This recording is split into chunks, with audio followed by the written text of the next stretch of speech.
महायुतीतच होते अंतर्गत पक्षांतर. धनुष्य बाणासह आता घड्याळाच्या काट्यावरही भाजपाची नजर. स्थानिक स्वराज्य संस्थांच्या निवडणुकीची चाहूल लागताच सर्वच कार्यकर्ते दक्ष होत आपापल्या राजकीय भवितव्यापोटी पक्षांतर करताना दिसत आहेत. यातच अंतर्गत राजकारण हा कळीचा मुद्दा ठरत आहे.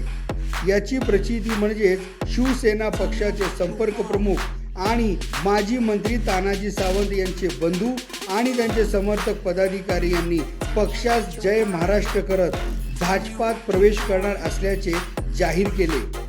आता गेल्या काही काळापासून अशाच प्रकारे मोहोळचे माजी आमदार आणि पक्षास फिक्स आमदार देणारे मातब्बर नेते समजले जाणारे राजनजी पाटील नाराज असल्याचे दिसत आहे. राष्ट्रवादी पक्षाचे जिल्हाध्यक्ष उमेश पाटील आणि राजन मालक यांच्यातील कठोर राजकीय विरोधक काही लपून राहिलेले नाही.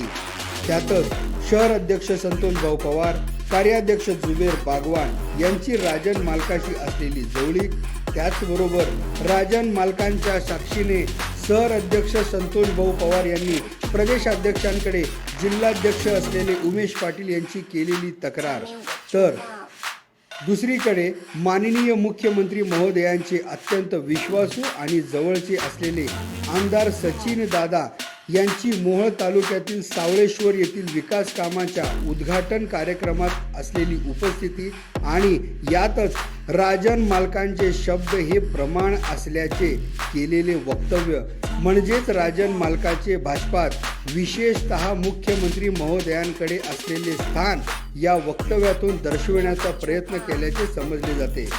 आता अशाच प्रकारे शिवसेना राष्ट्रवादी पक्षातील नाराजांची संख्या आणि भाजपाची पक्ष प्रवेशासाठी सज्ज असणारी यंत्रणा जी अशा नाराजांना जणू भाजपाचे उपलब्ध असलेले पर्याय याची जाणीवच करून देत असल्याचे दिसते. त्यामुळे येणाऱ्या काळात या महायुतीत अंतर्गत पक्षांतर होत भाजपाच्या मित्र पक्षांना पक्षांतराचे काही धक्के बसल्यास नवल वाटण्याचे कारण